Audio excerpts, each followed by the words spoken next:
Hello, and welcome back to Dungeon Crawl Stone Soup. This is a Let's Play video. Let's Play Dungeon Crawl Stone Soup. I'm Dr. McMean. This is, I believe, the fourth video in this series. We are Billing's Learned Hand, the Demonspawn Hunter. Billing's Learned Hand was a judge in the 1940s and 50s. He was a very, very intelligent man. Quoted a lot. He liked to clarify the law, which is a rare thing. Didn't always get it right, but anyway, we are back. We're gonna go ahead and drop this ring of See Invisible. See Invisible is a binary. You either have it or you don't. So you never need two rings of See Invisible. We're gonna take that off for a moment and try on Ring of Magical Power. That's kind of useful for us. Since we have this Amulet of Guardian Spirit that splits our damage between our health and mana. Particularly useful right now since we don't have any spells. If we become a spellcaster later on, we will want to remove that and never wear it again. Okay, this is rough. He has line of sight on us pretty easily, and we don't have our bow out. We're going to try, yeah, there we go. Managed to get away from line of sight. We're going to try and get closer to him. Or have him get closer to us. Alright. So that was fine. We have a glowing mace here. Mace of Protection. That's, I mean, we don't have any training in either short blades or maces.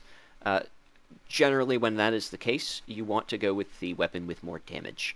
Accuracy is far less important than damage in this game. You kind of find accuracy everywhere, and if you have any skill, it increases your accuracy much more so than your damage. So we're going to switch to the mace. It's a little bit stronger. As you can see, the dagger has base accuracy of 6, base damage of 4, whereas the mace is base accuracy 3, damage of 8. So the dagger is +1, which meant it was a total of 5 damage. The mace is 8 damage and has nearly the same accuracy. Okay, so we also have here a wizard, which is unfortunate. Shucks. I used the apostrophe key instead of doing it manually, which cost us there. I tried to switch back to the bow, and instead it switched to the dagger because I haven't reassigned the item key, which we're going to do right now. We're going to say that capital L is A. See, that did not take any turns. Adjusting your settings, adjusting your macros, reading instructions, none of that counts for taking turns, which means you can take as much time as you want to make your decisions. We're going to fire through. Good. We killed the wizard. Our dodging skill increases to level 2. That's excellent. That increases our evasion. Evasion is a chance that you will avoid entirely the effects of an attack, either melee or ranged, including several spells check against your evasion. Generally spells with a physical component, such as Iron Shot or Venom Arrow, descriptor noun. There are a lot of orcs here, and I'm sticking with the bow, or I thought I was sticking with the bow, even though I'm out of arrows. Currently, I've been throwing darts of frost while I've been chattering at you. So that we don't want that. That will not do. We'll just switch to our mace and hit them. We probably could have stopped with the arrows earlier, though we have regained 10 now. The reason why I was shooting arrows, which are a finite resource, and not bashing them, bashing is an infinite resource in this game, is because when there are that many orcs, it would not be uncommon for there to be another priest or wizard with them, and I did not want to risk any of my hit points duking it out with these orcs with my untrained weapons, even if it's just 1 or 2 hit points. I don't want to take that risk. Whereas here, I don't care as much. The Kwakas, which in my mind are little kangaroos, and rats, of course, are the one of the weakest enemies in the game, if not the weakest enemy in the game. If you die to a rat, you are in dire circumstances already. Another adder. See, this is why adders are a pain, because, I mean, we're not... You can see on our health gauge in the upper right-hand corner, that little yellow bar is how much damage the poison will do before it runs out. That is a new feature with 0.14 trunk, and it's one of my absolute favorites. I think the old system of making you guess at how much poison you had left just based on how many times you had been poisoned, the severity of your poison, was really just one of the most arbitrarily difficult things about Kroll. I mean, it has flavor to it. I mean, when you've been stung by something, you have no clue if you're going to survive or not without specialized training. But I guess it assumes that you are, as an adventurer, are up to date on your first aid or something like that. So that's nice. We were in no danger there. But even so, like, being poisoned prevents you from really regenerating health, since it's damaging you at a similar rate as your normal regeneration at low levels. So, you know, even now, it's a little frustrating. We're just going to attack this wizard. At this point, we have enough hit points, we are strong enough, and it is solitary enough that we're not particularly concerned by him. I could always be more cautious. You can always be more cautious in this game. Very, very rarely will caution get you killed.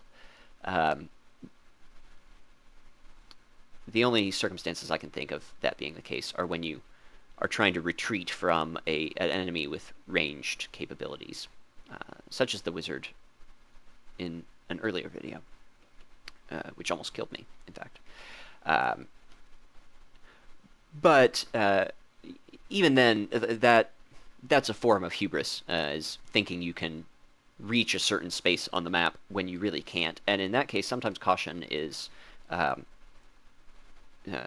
taking risks, such as test quaffing potions or test reading scrolls. All right, here we have a bunch of shops. I'm surprised that none of these are mimics, actually. This is a lot of shops for early on in the dungeon. Let's see if they have anything interesting. They have some bolts. Okay, so see those bolts that the shop is selling are, I believe, the first bolts we've seen in the game. Oh no, there was another stack of them, but that's still not very many. I just did something there that I believe I've done for the first time this video series, which is Control F. As with a document, you can hit Control F and search for anything you want, and the game is really, really good about finding it. If it exists anywhere and has any of the parts of your search, it will show it to you. So I just searched there for bolt. We could search for sword. And it lists every single sword that we've seen, including the ones in shops. It's an excellent, excellent feature. It saves so much time. Anyway, there wasn't anything in there. Oh, I see. These are all closed stores. I did not notice the little chains across the doors. So we don't actually have 4 shops there. That would have been cool. None of those weapons really interest me. The falchion of protection is tempting, but we can't afford it. And really, we might as well save our money for something more spectacular anyway. The reason why I would consider a falchion is because in the mid to late game, you can find demon blades, which are very powerful swords. They have a very high base damage, and for a relatively good accuracy. Mimic. I wonder if that shop is a mimic as well. I don't know if they come in packs. Nope, it's actually a shop, a jewelry shop. Okay, here we go. Excellent. So, first experience with artifacts. Those objects in white, the bright white, are artifacts. They cannot be changed by any means in the entire game. You cannot get rid of an artifact short of sacrificing it to a god, or short of... I don't even know if jellies can eat them. It's possible. Jellies are heinous. But they are generally good. Artifacts have just as much of a chance of containing negative features as anything else, but they tend to be fairly balanced. So that amulet is somewhat tempting. Clarity is excellent. It prevents you from being confused or berserked against your will. You can still evoke berserk if you so choose. and it gives you 2 pips of resist fire out of 2 pips out of 3, which is excellent. Fire is very common in the dungeon, and having a 66% damage reduction is excellent. It also, I believe, helps protect your scrolls, because if you resist a fire attack, you are not burned. Otherwise, fire can burn up your scrolls, whereas ice attacks, cold attacks, can freeze your potions, neither of which are particularly pleasant. That ring is even better because, the amulet has that strength -4, which is the downside.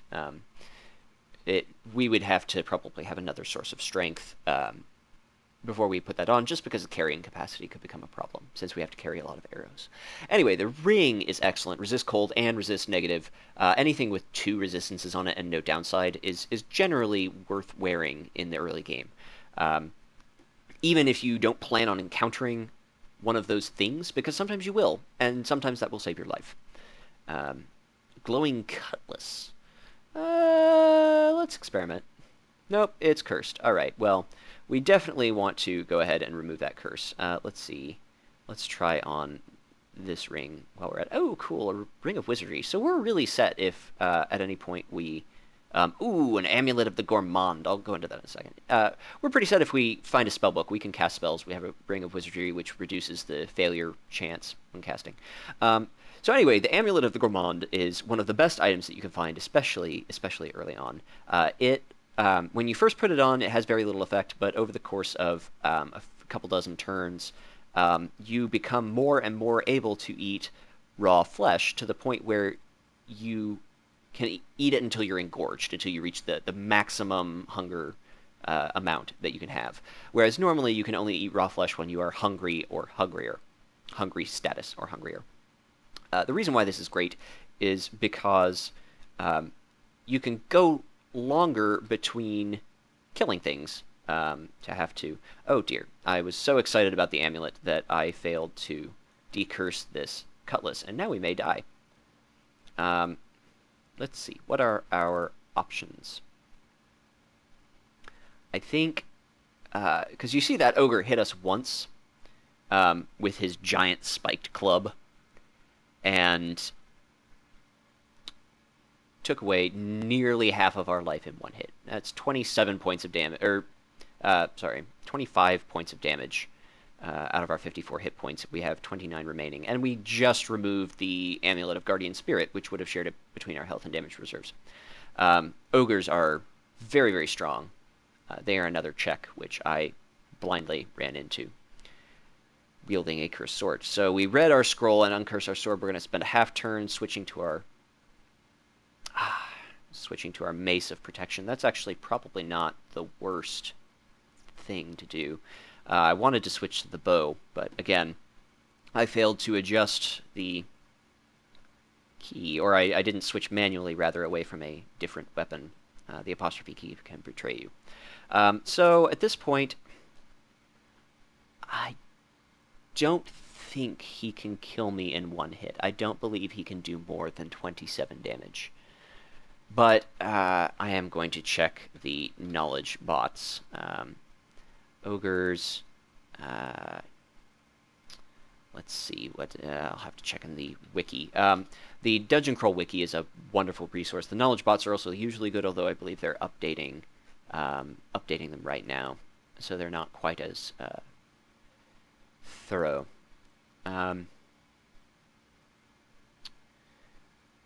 20 to 30 hit points. Okay, so 30 is the max. So he could conceivably kill me in one hit. There is a probably 5 to 10% chance that he could kill us in one hit, based on the base damage and etc. So, but it's a little unlikely that he would kill us in one hit, if he even hits us.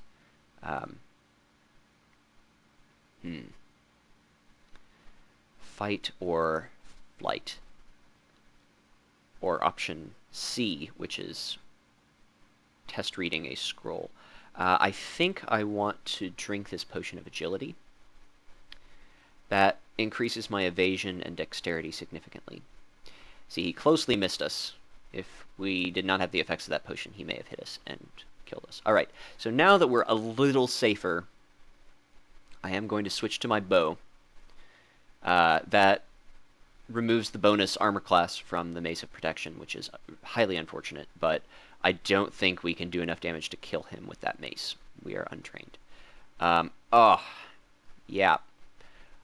Okay, well, here we're going to drink our potion of heal wounds. 1 hit point. See, if we hadn't put those points into fighting, we would have died there. Fighting scales even with tenths of a point, and that little bit of experience we funneled that way saved our life just now. All right, I'm going to drink a potion of heal wounds. That brings me up to 26 hit points. At least ogres attack fairly slowly. Their attack delay is over 1 turn, so sometimes you get a free action in there. This is really tough. This is a tough game.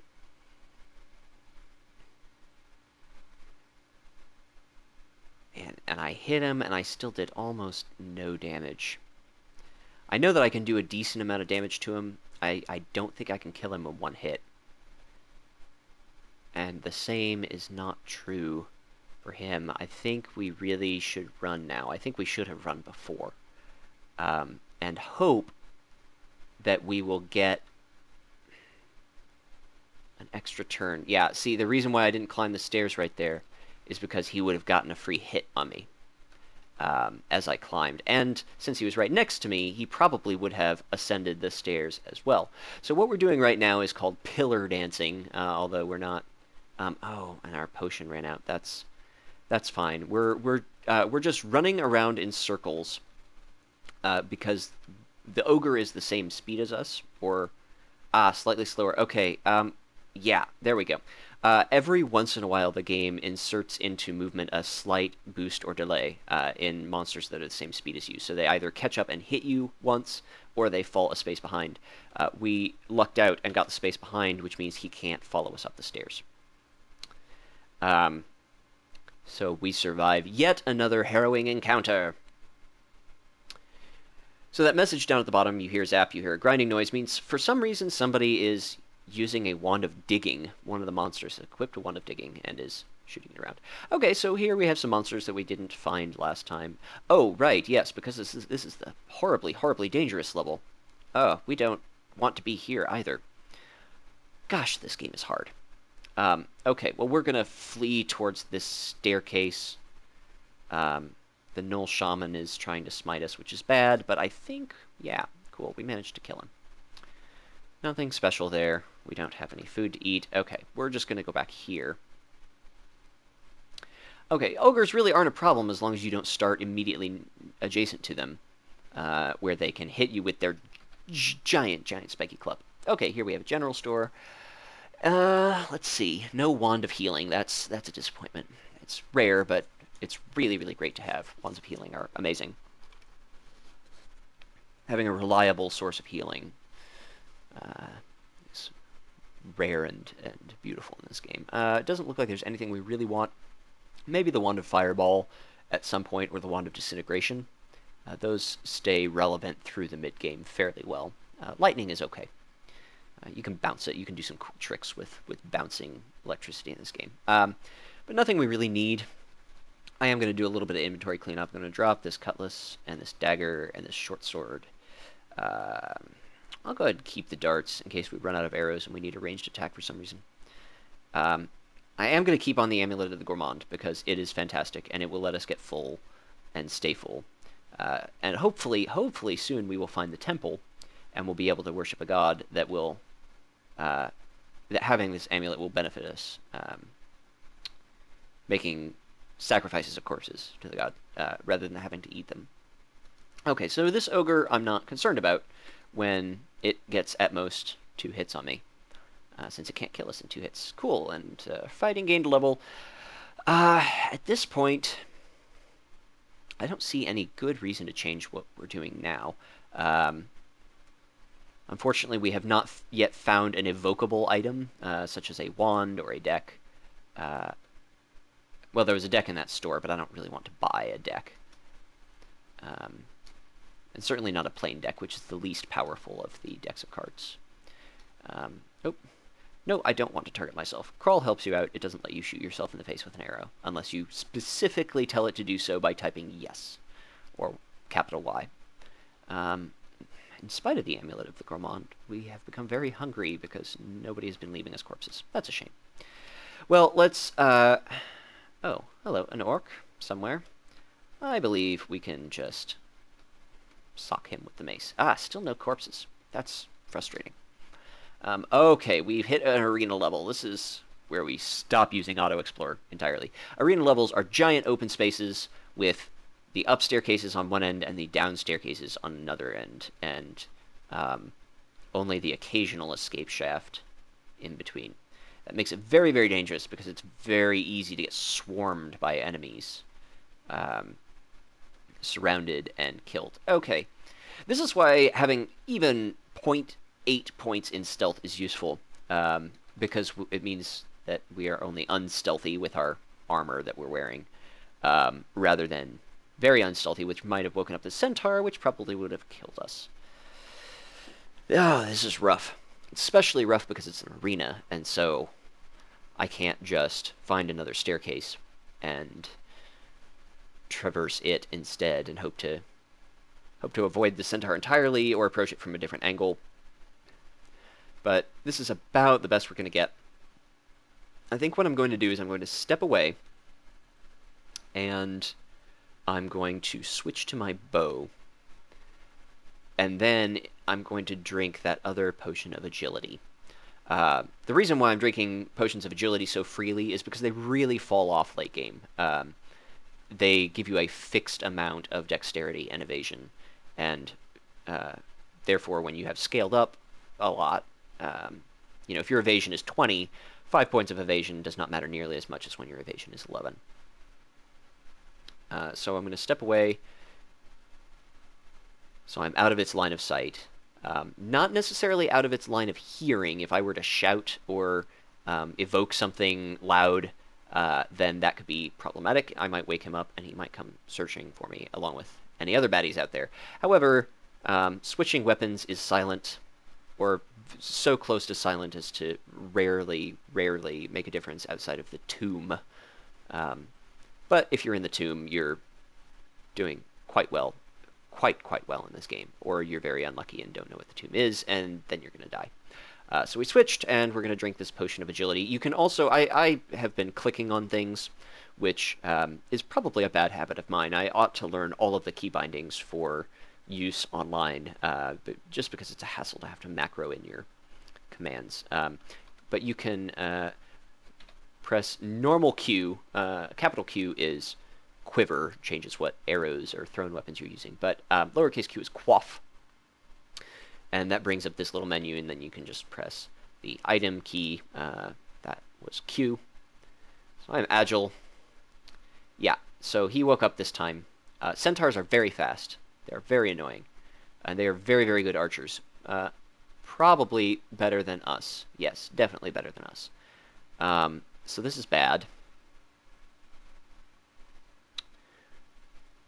And running away is like to kill us. Nope, we're going to survive. Okay. Well, maybe. Those last two shots could have killed us, for sure. Oh, hey, an ogre there. Hopefully he leaves a corpse for us so that we can stop being hungry. Yes, excellent.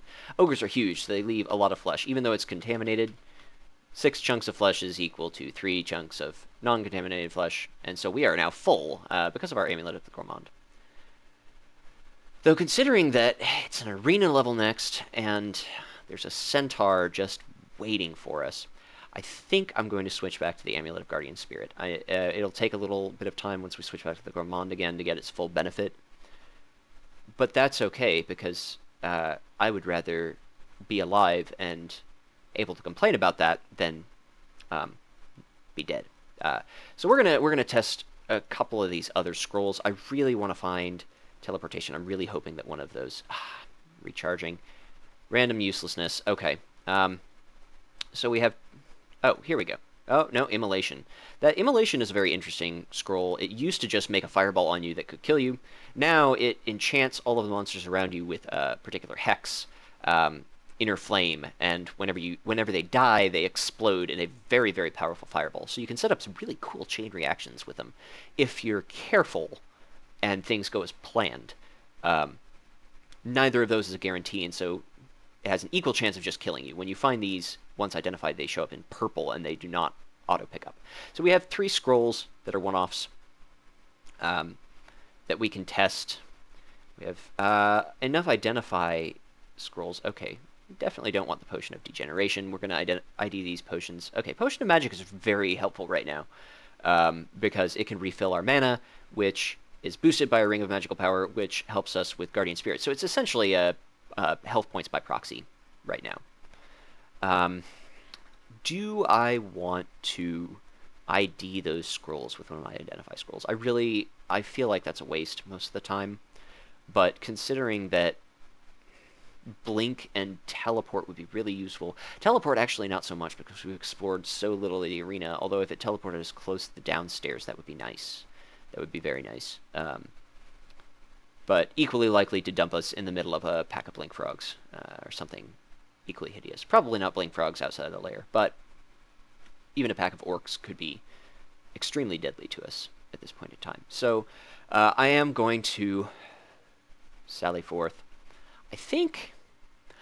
Ooh, that's a thought. I think what I could do is wield the Mace of Protection and hope that my armor class is sufficient to run up to that centaur.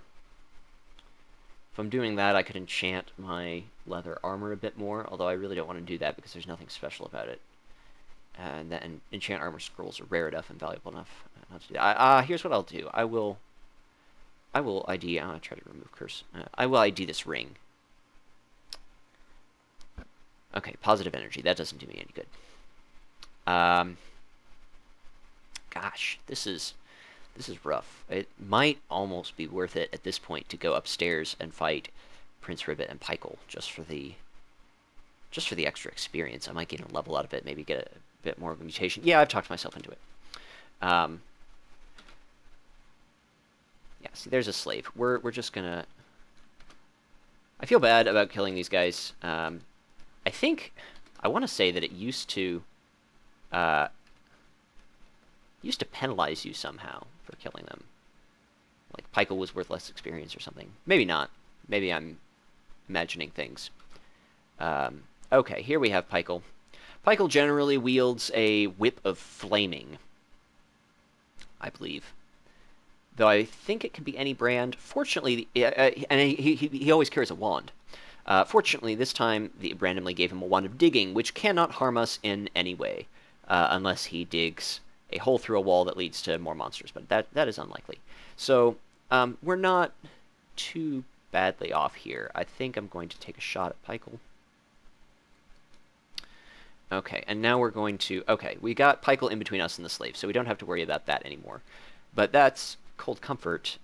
Here we're going to fire at him. We're going to press F to fire and then use the period key so that we don't hit the slave if we can help it. Oh, a Whip of Freezing. Okay.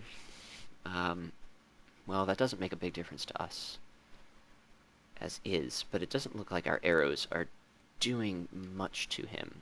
A little bit. 2 arrows left. 1 arrow left. Nothing. Okay, well, let's hope our mace can do it. I can't really want to... Oh, wow, that mace is just... Wow. Good job, mace. Fighting and dodging up to level 3. And see the free slaves, see the little happy face around them. They're so happy. 2 of them survived the cruel slavery of Pykel. I'm going to take this Whip of Freezing. Probably has a bonus +0/+2. Yeah, that's a reasonable secondary choice for a melee weapon if we absolutely need to do a little more damage instead of that AC boost. Though I really like the AC boost with as low as our armor class is currently. Okay, there's Prince Ribbit. Challenge number 2.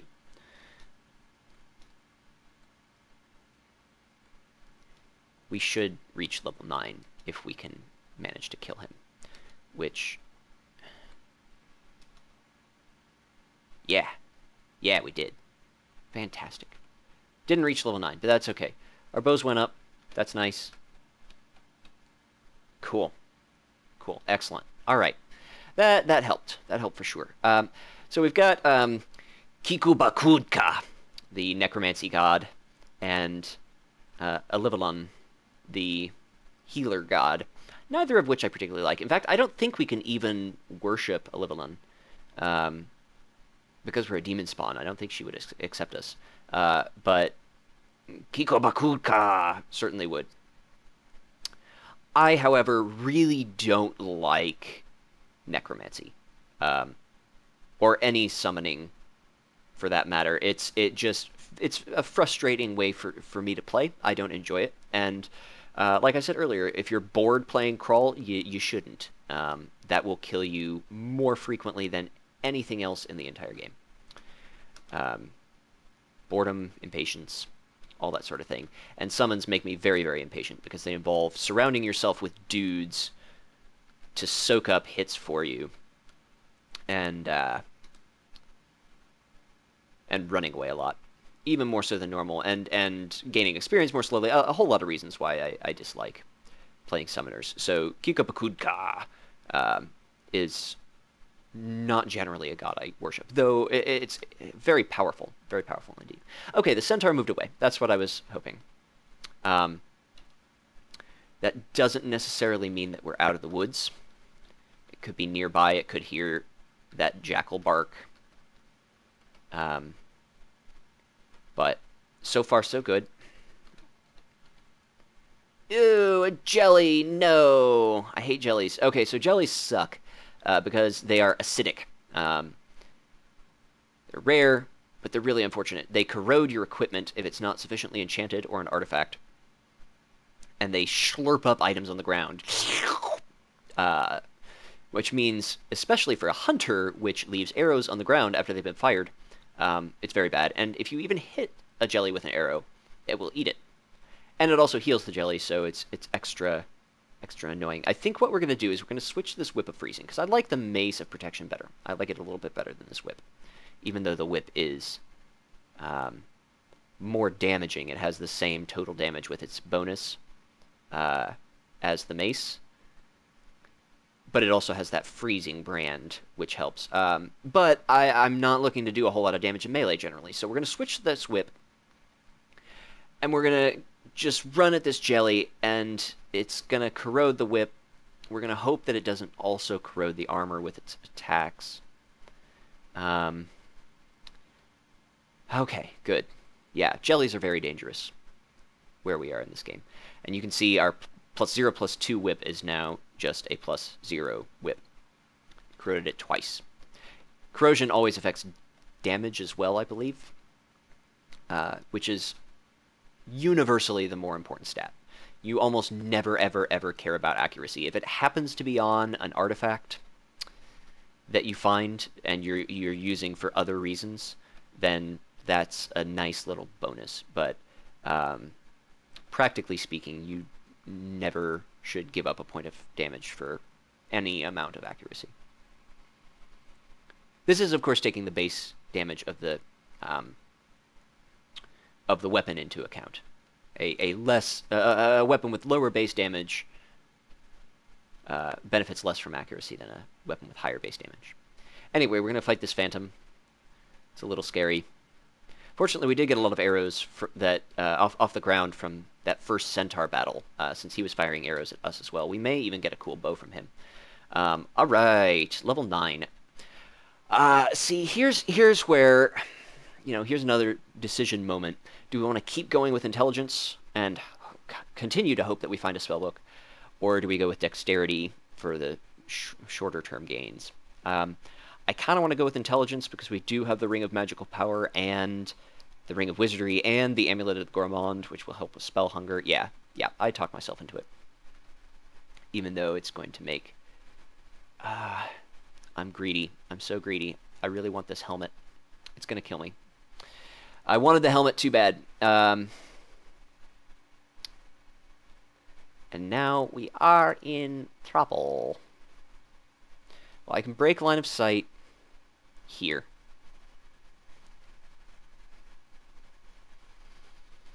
The centaur is going to come around.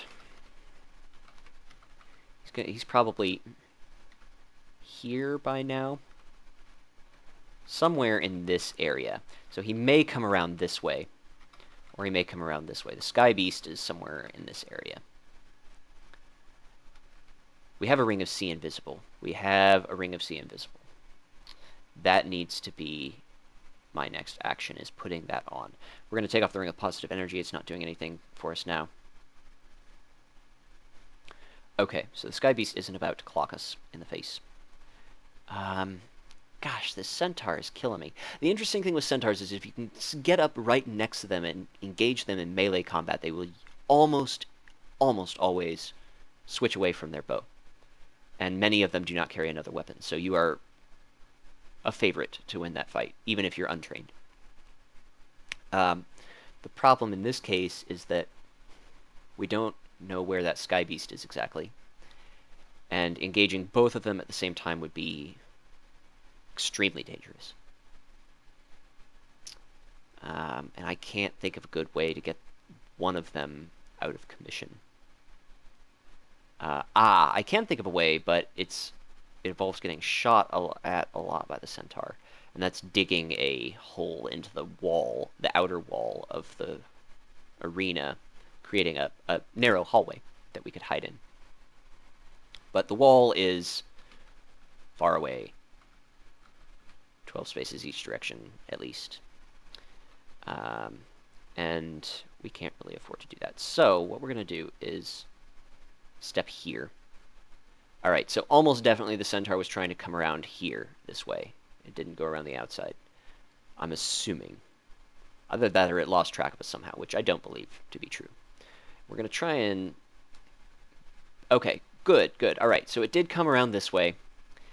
That's not quite as ideal as if it showed up right here. But this way, the Sky Beast is between us, and arrows follow line of sight. So we can even shoot our arrow like so, and it'll hit the Sky Beast, or it'll miss the Sky Beast and hit the centaur. Like his arrow missed the Sky Beast and hit us. But it's also attacking this Sky Beast, which is excellent for us. Yeah, there we go. And now it's in melee. We can switch over to our mace. It's fighting us hand to hand. We're hitting it with a mace, and we have pretty decent armor class, and we are victorious. Ha ha ha! That is very good. That's excellent. That Sky Beast helped us out a lot, in spite of all the odds. All right, we're going to put our Amulet of the Gourmand back on, since we just chopped up a delicious centaur. Uncontaminated flesh, 6 chunks. Humph. All right. Centaur wasn't using a bow that was anything special. I think that was fairly obvious from the fact that we survived. Get this helmet that almost got me killed. Hey, +2 helmet. So, kind of almost worth it. Base armor 1, but +2 means it's 3 total armor class. That's, I don't know, 40% increase or something like that. Ooh, Eustachio. He's a summoner. He's annoying. He's frustrating. He's awake, but he hasn't noticed us yet, so we're going to back off as quickly as we can, hope that the jackals do not alert him to our position, and hope that we can take on all these jackals at once. And a hobgoblin. Looks like we can. Looks like we've outpaced jackals. We have nothing to fear from dogs. Actually, we have a lot to fear from dogs, just not these kinds of dogs. Okay, so I'm using the control direction button there. I'm not using tab in case something appears way off to the side that I go running after. All right, well, that was a good victory, and I'll come back in just a minute for maybe this battle with Eustachio, maybe our sneaky maneuver around the side. Who knows? Until next time, stay safe, dear readers.